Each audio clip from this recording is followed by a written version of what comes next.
Midnight Curtain Club.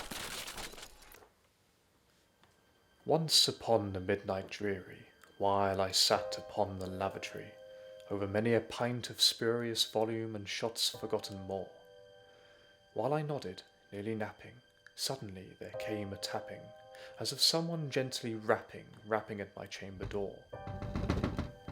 "'Tis some visitor," I muttered, tapping at my chamber door. "Only this and nothing more."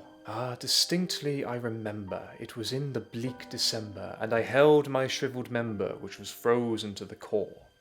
Eagerly I wished the morrow, then I noticed, to my sorrow, from the holder next to my elbow, no paper of that brand Lenore, of the soft and fragrant paper whom that company named Lenore. Nothing left but cardboard core.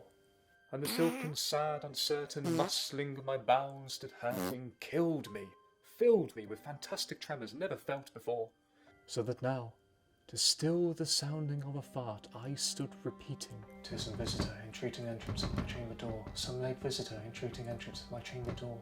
This is it and nothing more." Presently the smell grew stronger, hesitating then no longer. "Sir," said I, "or madam, truly your forgiveness I implore. But the fact is, I was crapping when so gently you came rapping, and so faintly you came tapping at my chamber door, that I scarce was sure I heard you." Here I opened wide the door.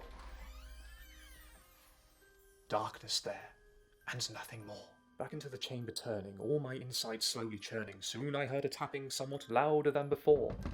"Surely," said I, "surely that is something at my window lattice. Let me see then what thereat is, and this mystery explore. Let my heart be still a moment, and this mystery explore." "'Tis my wind, and nothing more." Open here I flung the shutter, when with many a flirt and flutter, in there stepped a stately raven of the saintly days of yore. Not the least obeisance made he, not a minute stopped or stayed he, but, with me making toilet gravy, perched above my chamber door, perched on a bust of Phallus just above my chamber door. But its answer little meaning, little relevancy bore, for we cannot help agreeing that no living human being ever yet was blessed of peeing with bird on chamber door, bird or beast upon the sculpted bust above his chamber door, with such a name as Bobby Ma. But the raven, sitting lonely on the flaccid bust, spoke only that one word, as if his soul in that one word he did outpour. Nothing farther than he uttered, not a feather then he fluttered, till my backside loudly spluttered and did vibrate the very floor. "On the morrow he will leave me, and I know new rolls in store." Then the bird said, "Now, Lenore," startled at the stillness by reply so aptly spoken. "Doubtless," said I, "what I need to do is go down to the store.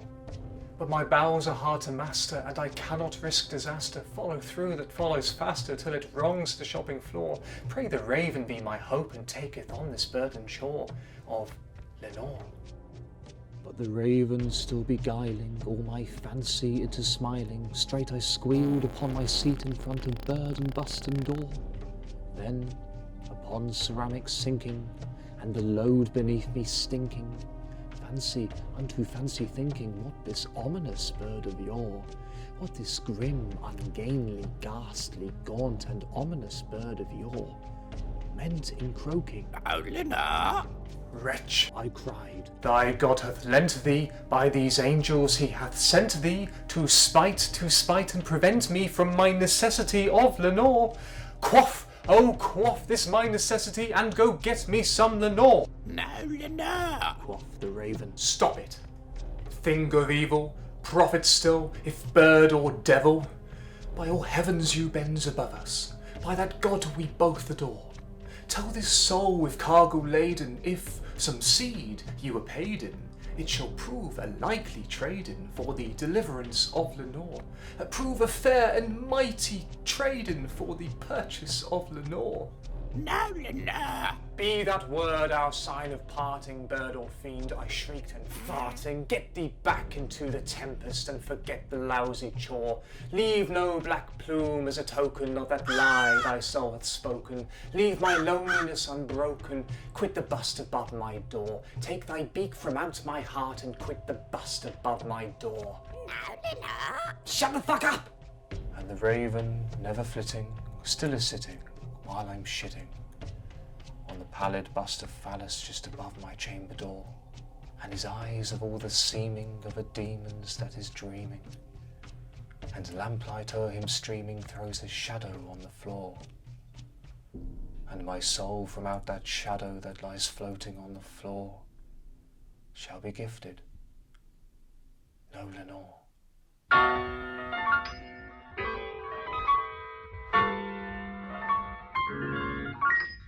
Subscribe! Subscribe!